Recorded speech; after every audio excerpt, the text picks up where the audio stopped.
Hello students of class 4th, how are you all? Let's start next chapter of your subject EVS, that is sources of food. Students, plants are autotrophs and they make their own food itself. Plants जो हैं वो autotrophs होते हैं और वो अपना खाना स्वयं बना लेते हैं, लेकिन ह्यूमन बींग्स और एनिमल्स को अपने भोजन के लिए डायरेक्टली और इनडायरेक्टली प्लांट्स पर डिपेंडेंट होना पड़ता है। लेकिन ह्यूमन बींग्स जो हैं उनकी दो मेन सोर्सेज ऑफ फूड हैं, वो हैं आपके प्लांट्स और एनिमल बोथ, यानी ह्यूमन बींग्स को अपने भोजन के लिए दोनों पर ही डिपेंडेंट होना पड़ता है, चाहे वो प्लांट्स और एनिमल। लेकिन मोस्टली जो फूड आइटम्स हैं, मेजॉरिटी ऑफ फूड आइटम्स जो हैं वो प्लांट से ही प्राप्त किए जाते हैं। तो अब हम उन फूड आइटम्स के बारे में जान लेते हैं जिन्हें हम प्लांट से प्राप्त करते हैं। इसमें सबसे पहले जो फूड आइटम आते हैं वो हैं आपके ग्रेन्स और सीरियल्स, यानी अनाज जो है उन्हें हम प्लांट से प्राप्त करते हैं। इसमें राइस, व्हीट, मेज़, ओट्स जो हैं ये मेन फूड ग्रेन्स हैं, मुख्य अनाज हैं जिन्हें हम पौधों से प्राप्त करते हैं। ये कार्बोहाइड्रेट से भरपूर होते हैं और व्हीट जो है वो यूजुअली पीसा जाता है आटे के रूप में और फिर इससे बहुत सारे फूड आइटम्स बनाए जाते हैं, जैसे ब्रेड है, रोटी है, नान है, पूरी और पराठा, ये सभी जो है गेहूं के आटे से तैयार किए जाते हैं। इसके बाद राइस जो है वो बहुत सारे जो हमारे देश के कोने हैं, बहुत सारे जो पार्ट्स हैं कंट्री के, उनमें स्टेपल फूड यानी मुख्य भोजन के रूप में या मुख्य जो खाद्य पदार्थ है उसके रूप में यूज़ किया जाता है। ओट्स और मेज़ जो हैं वो ब्रेकफास्ट के अनाजों के रूप में यूज़ किया जाता है, लोग नाश्ते में इन्हें खाना पसंद करते हैं। इसके अलावा है पल्सेस यानी दालें। पल्सेस को हम लैंटन्स भी बोलते हैं और इसमें जो है आपके अरहर, मूंग, उड़द, मसूर, राजमा और ग्रेम यानी कि आपके चना जो है, ग्राम जो है वो भी शामिल है। तो ये जो हैं दालें ये प्रोटीन से भरपूर होती हैं, चाहे आप इन्हें स्प्राउट करके खाइए चाहे बॉयल करके खाइए, ये आपको भरपूर मात्रा में प्रोटीन प्रोवाइड करते हैं। फिर आपके वेजिटेबल्स जो हैं वो आपके डेली डाइट का मुख्य पार्ट हैं, बहुत इम्पॉर्टेंट पार्ट हैं, चाहे वो हरी सब्जियां हों या अदर कोई सब्जी हैं, वो सभी जो हैं वो आपको मिनरल्स देते हैं, विटामिन्स देते हैं। तो जो इसमें हम जो प्लांट्स हैं उनकी हम डिफरेंट पार्ट्स को एज अ फूड आइटम लेते हैं, जैसे कि रूट हैं, स्टेम है, लीव हैं, फ्लावर्स हैं, जो है ये सब वेजिटेबल्स के रूप में यूज़ किए जाते हैं। अब ये देखिए आप यहाँ पे जो फूड आइटम दिए गए हैं इसमें देखिए रेडिश और कैरेट जो है ये रूट हैं और इन्हें एज अ वेजिटेबल खाया जाता है। आपके रेडिश जो हैं और आपके कैरेट जो है ये क्या है, जड़ हैं जिन्हें हम एज अ वेजिटेबल यूज़ करते हैं। इसके अलावा आपके जो स्टेम्स के रूप में, यानी ये आपके पौधों की तने होते हैं जिन्हें हम खाते हैं, जैसे आपका पोटैटो है और आपका जो अरबी जो है ये भी आपके वो फूड आइटम्स हैं जो कि पौधों की स्टेम होती हैं, इन्हें भी एज अ वेजिटेबल हम खाते हैं। इसके अलावा पत्ते हैं जैसे स्पिनच है और कैबेज, ये भी वेजिटेबल के रूप में यूज़ किए जाते हैं। और पौधों के फ्लावर्स जैसे कॉलीफ्लावर है और ब्रोकली है, ये फ्लावर्स होते हैं एज अ वेजिटेबल, इन्हें भी यूज़ किया जाता है। अब हम जान लेते हैं फ्रूट्स के बारे में, ये भी हमें पौधों से प्राप्त होते हैं। तो मैं आपको बोल ही रही थी कि जो हमारे पौधे हैं वो मेजॉरिटी ऑफ फूड आइटम्स हमें देते हैं। तो इसमें अब आते हैं फ्रूट्स की बारी। फ्रूट्स जो हैं वो विटामिन और मिनरल से भरपूर होते हैं। इसमें मैंगोज़ हैं, ग्रेप्स हैं, ऑरेंजेस हैं, पाइनएप्पल्स हैं, ये सभी जूसी फ्रूट्स हैं और इनको हम बहुत ही मज़े से खाते हैं। और इसके अलावा इसके बहुत सारे मैंने आपको बताया बेनिफिट भी हैं कि विटामिन और मिनरल से भरपूर होते हैं। रेजिन्स हैं, काजू हैं, आलमंड्स हैं, वॉलनट्स हैं, ये सारे सब क्या हैं, ड्राई फ्रूट्स हैं। ये भी बहुत ताकत हमें देते हैं और इन्हें भी हम भिगो के चाहे डायरेक्टली खाना के रूप में, अपने भोजन के रूप में लेते हैं। फिर है आपके स्पाइसेस यानी मसाले जो होते हैं ये जो हमारा भोजन है उसमें कलर और टेस्ट दोनों ही ऐड करते हैं। स्पाइसेस जो हैं वो सीड्स, लीव्स, बाग, फ्लावर मतलब किसी भी रूप में हो सकते हैं, यानी ये पौधे की बीज भी हो सकते हैं, पत्तियां भी हो सकती हैं, छालें भी हो सकती हैं या फिर फूल भी हो सकता है जिन्हें हम स्पाइसेस के रूप में यूज़ करते हैं। जो मैंने आपको बताया कि जो मसाले होते हैं ये आपके फूड में कलर टेस्ट ऐड करते हैं और इनकी जो स्मेल होती है ये भी और जो टेस्ट होता है काफ़ी स्ट्रॉन्ग होता है। इससे जो खाना है वो बहुत ही टेस्टी बन जाता है। स्पाइसेस जो हैं एक टेस्ट के अलावा आपके जो फूड आइटम्स जो हैं जो आप खाना खाते हैं उसको भी प्रॉपर्ली डाइजेस्ट करने में हेल्प करते हैं। कुछ जो मसाले हैं, कुछ जो स्पाइसेस हैं उन्हें एज अ मेडिसिन भी लेते हैं। जैसे आपके क्लोव है, पेपर है, कार्डेमम है, टर्मरिक है, या तेज पत्ता, बे लीव्स, या सैफरन, इलायची, सिनामन, ये जो हैं ये कुछ कॉमन स्पाइसेस हैं जिन्हें हम अपने डेली यूजेस में यूज़ करते आ रहे हैं। डेली के भोजन जो हमारे बनते हैं उनमें हम इन्हें ऐड करते हैं। फिर हैं आपके ऑयल्स यानी तेल। तेल जो है ये भी आपके जो प्लांट्स हैं उनसे प्राप्त किया जाता है। स्पेशली जो ये तेल हैं ये बीज से एक्सट्रैक्ट किया जाता है, यानी सीड से एक्सट्रैक्ट किया जाता है, निकाला जाता है। और इन सब सीड्स को जो कि हमें ऑयल प्रोवाइड कराते हैं उन्हें बोलते हैं हम ऑयल सीड्स। ऑयल सीड्स जो हैं इन्हें पीसा जाता है, तब इससे हमें ऑयल प्राप्त होता है। इसमें मस्टर्ड है, सीसम है, सोयाबीन है, सनफ्लावर है, ऑलिव है और ग्राउंडनट यानी मूंगफली वगैरह जो है इनसे जो है मेनली इनके जो सीड्स होते हैं उनसे हमें ऑयल प्राप्त होता है। ऑयल्स जो हैं वो फैट से भरपूर होते हैं और ये जो है स्पेशली जो ऑयल है ये हम कुकिंग के रूप में यूज़ करते हैं या कुकिंग करते समय यूज़ किया जाता है।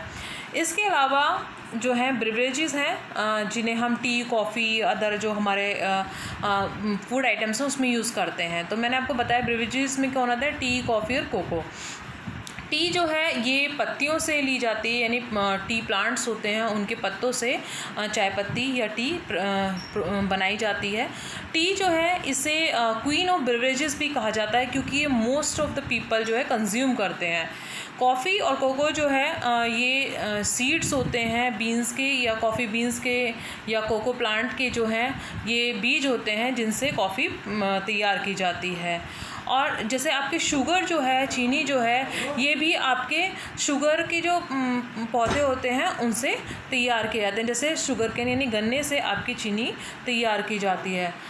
अब आप ये देखिए कि जो फूड आइटम्स हैं उसको आपकी एक थाली जो है वो 56 भोगों से तैयार होती है, लेकिन उस 56 भोग को तैयार होने में यानी एक आपकी थाली के छोटे से भोजन को तैयार होने में एक कितनी बड़ी जर्नी लगती है उसके बारे में हम जानते हैं। यानी जो आपका जो भोजन है वो थाली में आने से पहले कितने सारे प्रोसेस से होकर गुजरता है उसके बारे में हम जानते हैं। तो जो अब टॉपिक है वो है the journey of food from fields to home, यानी आपके घर तक आने में और खेतों से आपके घर तक पहुंचने में एक फ़ूड की क्या जर्नी रहती है उसके बारे में हम जानते हैं। मैंने आपको बताया कि फ़ूड को जो है आपके घर तक पहुंचने में बहुत सारे प्रोसेस से होकर गुजरना पड़ता है। यानी आपकी डाइनिंग टेबल पे आने से पहले जो आपका फूड आइटम है वो किन किन प्रोसेस से गुजरता है उनके बारे में जानते हैं। फूड आइटम्स जो हैं जितने भी फूड आइटम्स हैं वो खेतों में तैयार होते हैं, फील्ड्स में तैयार होते हैं। तो उसके लिए जो फार्मर्स हैं वो बहुत सारी मेहनत करते हैं जब आपको ये पौधे या ये जो फसल है वो प्राप्त होती है। सबसे पहले जो हमारे फार्मर्स जो हैं वो किसान जो हैं वो खेतों की जुताई करते हैं, प्लफिंग करते हैं। उससे क्या होता है जो खेत है उसकी जो उपजाऊ भूमि है वो ऊपर आ जाती है और उसके बाद वो उसमें मैन्योर और फर्टिलाइज़र्स को ऐड करते हैं। मैन्योर और फर्टिलाइज़र्स जो हैं वो आपकी भूमि को उपजाऊ बनाते हैं और आपकी जो फसल है वो न्यूट्रिएंट्स प्राप्त करती है और हेल्दी हो जाती है। और इन हेल्दी जो आपकी जो भूमि हो गई है, उपजाऊ भूमि जो बना दी गई है मैन्योर ऐड करके, उसमें फिर बीज बोए जाते हैं।